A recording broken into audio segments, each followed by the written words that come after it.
everyone. We need to get this meeting started. Before we begin, I'm going to make sure that everybody has picked up their copy of the briefing notes or more details. I'm going to give you the outline. Good afternoon, ladies and gentlemen. I've called this special meeting of the Zombie Hazard Command because we have vital new information and new problems to discuss. Go through some security. Bear with me a moment. All right, first, a little housekeeping. National Security Order 21Z, it passed. Our operational authority is supreme. Use it. Now back to the topic at hand. As you know, we've been battling a unique biological threat and we've made little progress. Lack of any live specimens. If a body's found at all, it's already permanently dead. Now, we finally have a live specimen. But before you get too excited, let me stress that it's only one. We need more. So why does this problem exist? Well, the reason for problem number one is problem number two. We have an unknown assailant or assailants.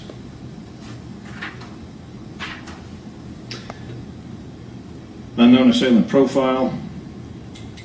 We have no leads as to the identity of the assailant.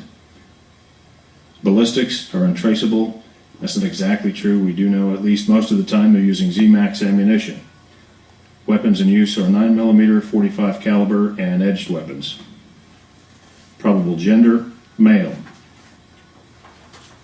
Body type, they're strong, muscular, athletic. They're well armed and well trained with munitions. They have a possible military or police background. And they're probably skilled in a variety of martial arts to include hand-to-hand combat. If you're on scene, look for someone fitting this profile. Apprehend if possible, eliminate if necessary. For you jokers out there, I know this describes everyone on the Z teams. So, know your team members. It's a retrovirus, and there's no cure. This scientist's notes indicate prions may also be involved in the infectious process. However, at this point it remains unclear what, if any, role they play. Remember the single live subject I mentioned earlier? Unfortunately, the subject and scientist are one and the same. We do not know how much time he has left before he's no longer of any use, except perhaps for deciding mind during operations. Problem number 4. Mode of transmission, currently unknown. Transmission modes ruled out: bites, scratches, casual contact, vector infection, droplet, or airborne spread. Some Z team members can attest to the fact that bites and scratches don't spread infection, at least not yet. To date, 12 team members have been wounded while engaged in field operations. They've undergone mandatory 90-day quarantine. None have showed any signs of infection. Not all team members are out of quarantine yet, but we hope they'll be released and return to active duty soon.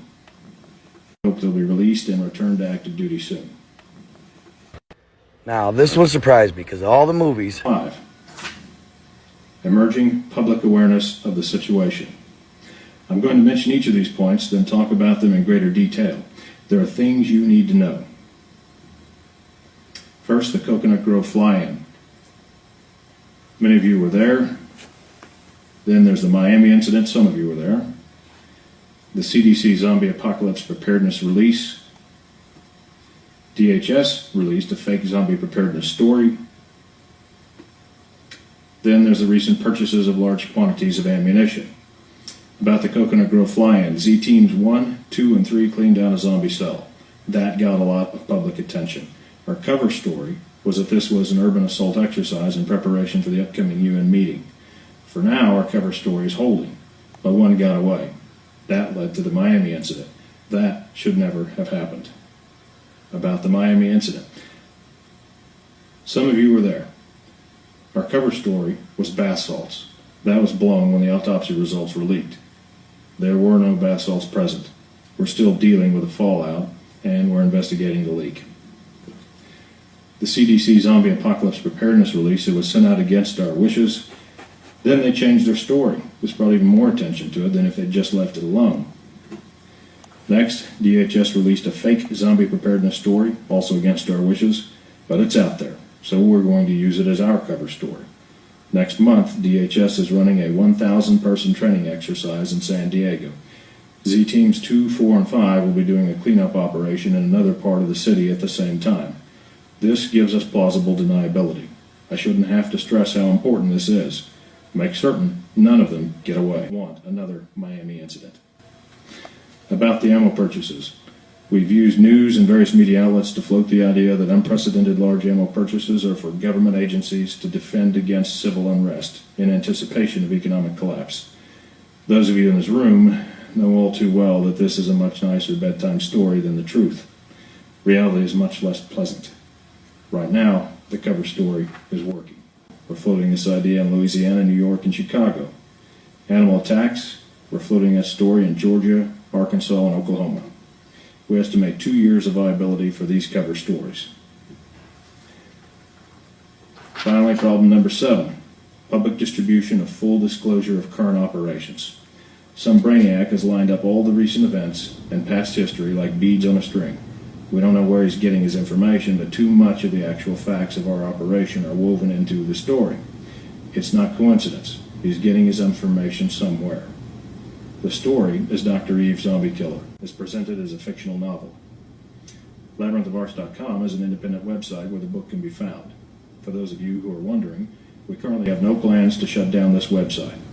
We need to gather further intelligence, find out what their sources of information are, and plug whatever leaks we find. Right now, John Q. Public does not know what's happening. We'd like to keep it that way. If you have any questions, I'll address them in my office after the meeting. You now have the facts as we understand them.